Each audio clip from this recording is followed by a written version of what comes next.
Greetings, ladies and gentlemen, and welcome to this latest edition of Tales from Outer Space. Hope you enjoy. Humans Are Healers, written by I Am the Hype TFS. Usually, the manner that twisted on a world would affect the inhabitants based on their environment, giving them advantages over whatever the overarching theme of their world was. Desert worlds had an abundance of water mages, inhabitants of water worlds mostly specialized in wind magic, and those that lived on barren worlds commonly had increased vitality and physical abilities, such as endurance and enhanced senses to ensure they could survive. These were just to name a few. But just because a world specialized in a certain type of magic didn't mean everyone was affected by the manner in the same way. Sometimes an individual character, personality, or inherent talents overrode the environmental specializations, and they developed magic better suited to them. This was not even at all rare either, roughly 30% of the world's population being labeled as unique mages.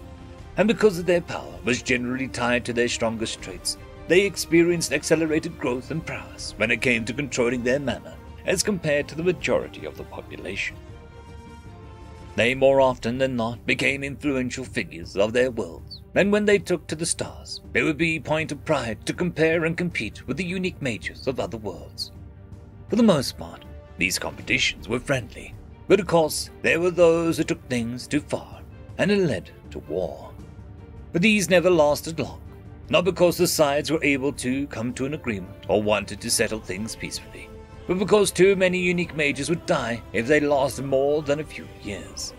No race wanted to lose its magic geniuses. Even if they weren't exceedingly rare, they were still a highly valued minority, and while the rest of the population could also use magic, their gifts laid mostly in utility, not combat.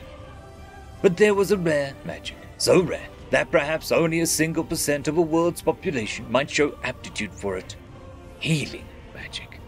These mages transcended the classification of unique and were universally known as the Blessed.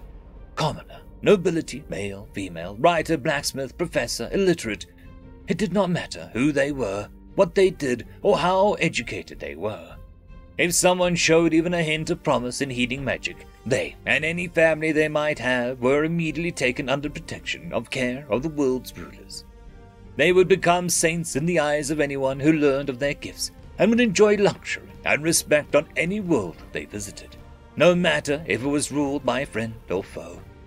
This was because civilization would be willing to fight to or but extinction if one of their blessed was injured or, God forbid, died. No race, no matter how strong, would have the confidence to go to war with an enemy who did not care if they lived or died so long as their foes died with them. So the healers were untouchable, which led to arrogance and ego, but they had the right to be proud. They were the blessed, and there were no others like them. Until humans finally made their way into space. When humanity left their mana-starved world and headed into the stars, an event occurred that shook the rest of the galaxy to the core. Upon entering the abundantly mana-rich space outside their solar system, the mana reacted almost violently upon contact to their cells. It treated the absence of magic within humans almost like an injury or illness and poured endlessly into them in an attempt to heal them.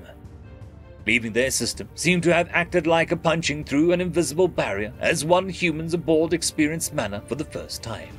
It leaked into the system, slowly making its way deeper until it reached Earth. Finally, the same condition present in the inhabitants there, and the overriding personal traits and environmental factors due to the perceived urgency to fix humanity. For the first time in recorded history, every member of a species was gifted with the same magic affinity.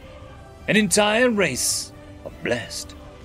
Not only that, but because the mana had reacted so strongly to the absence of magic in human cells, it had essentially filled them to overflowing, shattering the previously held beliefs that there was a certain limit of mana that a single person could hold. Mana poured off humans in waves only to be reabsorbed back into them again and again, like a reactor that would somehow take the energy it generated back into itself as an infinite self-sustaining fuel. Instantly, humanity became the most terrifying race in the galaxy. Despite their youth and inexperience, there was no species that wished to go to war with humanity. This was not because there was no shortage of races who didn't want to make friends with the entire race of healers, but because of the way their magic worked. The continuous recycling of overflowing mana through their bodies meant that their cells were constantly being flooded with healing magic, increasing their natural ability to regenerate to an insane degree, and providing a significant boost to their longevity. A human could still die, but anything less than a certain fatal blow, and there was no guarantee that they would stay down for the count. As if that wasn't terrifying enough, even before they gained mana, humans had a history of pushing their bodies past their limits to the point that in exchange for short bursts of seemingly impossible strength and endurance, they could end up crippling themselves when the effects wore off. But now, it was as if their limiter had been removed, as if this magic was truly always meant for them, because they could now push themselves even further, without fearing their bodies would be unable to withstand the backlash.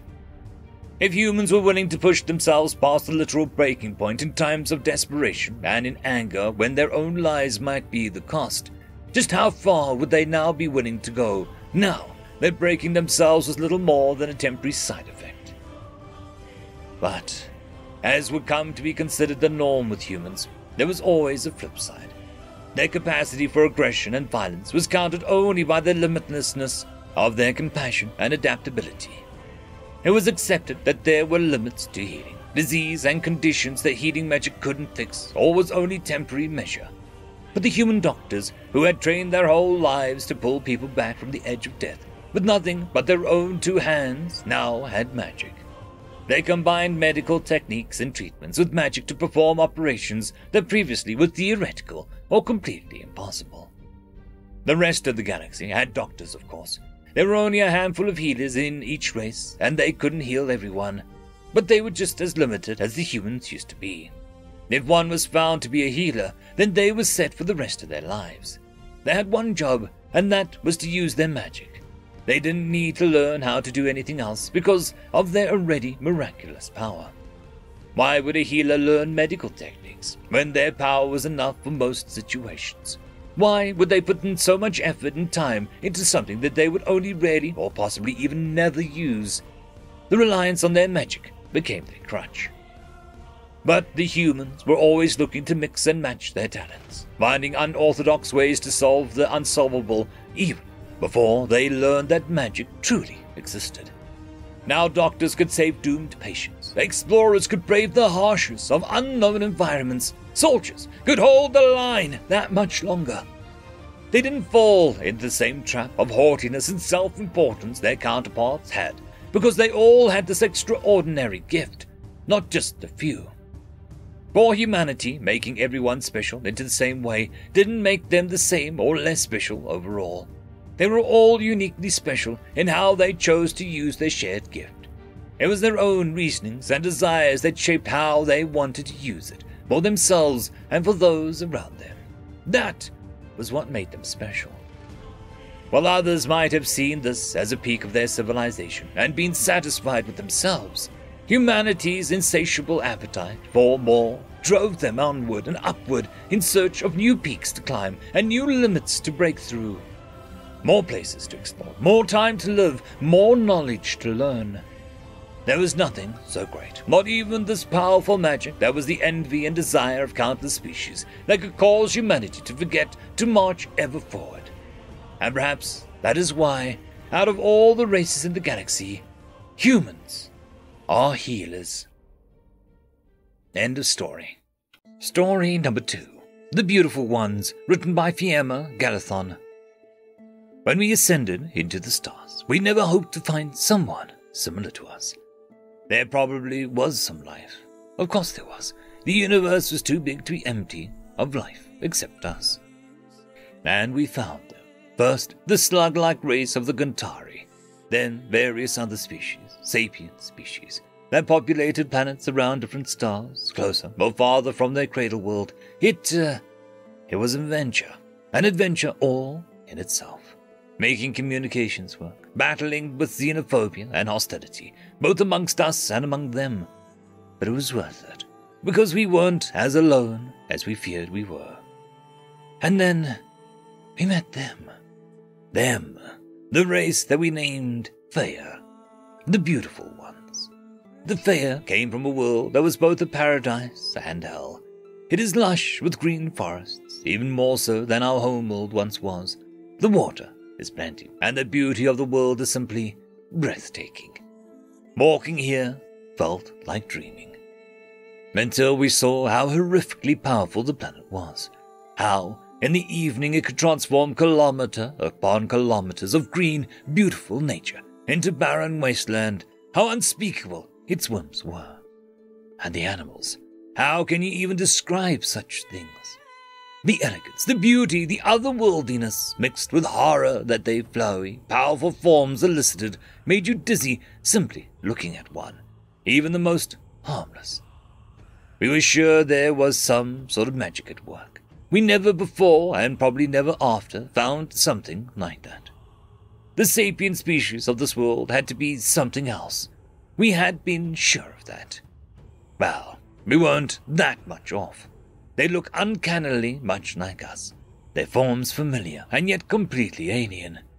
A roundish head on an erect torso, 2 hands, 2 legs, 1 pair of eyes. Their eyes are like ours, but so much sharper, so much deeper, so much wilder, marked with knowledge that shouldn't be kept in one place, with wild creativity, marked with tales of things beyond our imagination, eyes that look straight through your soul. They love to dance, sing, create and care, and yet they love to fight, yell and destroy and kill as much as their planet does. Their cities are full of nature, and they don't seem to care. But when nature does something to one of them, they retaliate. With a simple song they can entrance you, not even realizing it. With one well-placed sentence, they will make you think until your head hurts. With the amount of love they give you to start to wonder if they can hate. But the next second you see something so horrific done for love that you start to realize that they tend to ignore the difference. And this starts making sense the more you see them. The whole planet of the Feck is like that. Love mingling with hate, pain intertwining with pleasure, nature sinking into their cities sinking into nature. They're beautiful, so beautiful, breathtaking and elegant, dangerous and horrific. A Feck has it all. They are beings of extremes, of opposites, animals, yet sharper and wiser than most of us, weak, helpless, and frail. Yet death machines ready to kill, maim, and die for a cause they find valid. So similar to us, so close, but so different. The first time you meet one, your brain will itch. Your vision will blur and fizzle. Don't fret. You'll get used to that. They understand this feeling, empathic to a fault, even if they don't experience it. Long accustomed to seeing creatures like them and yet different, seemingly longing to meet someone like this. If you get lucky, they might get to liking you. If you are determined, they might start looking at you with interest. And sometimes, they'll give you their love, their care, maybe their lust. You can accept it and live things that go outside any boundaries of our imagination. You can decline it and stay free. Yes, there are some powerful beings, the Feck, the children of the stars, Gaians, Terrans, humans, however you call them. Being their slave is a fate far, far better than being free and never seeing the things that can be, that could be if we hadn't destroyed our world. I chose a Feck as binding, and I don't regret for a second of it. End of story. I would quickly like to thank the T5 channel members and Patreons. Caspar Arnholtz, Cam Maxwell, Lord Azrakal, It's Difficult to Pronounce, Dragzoon WRE, Holly's Sister, Arcadian. Thank you very much.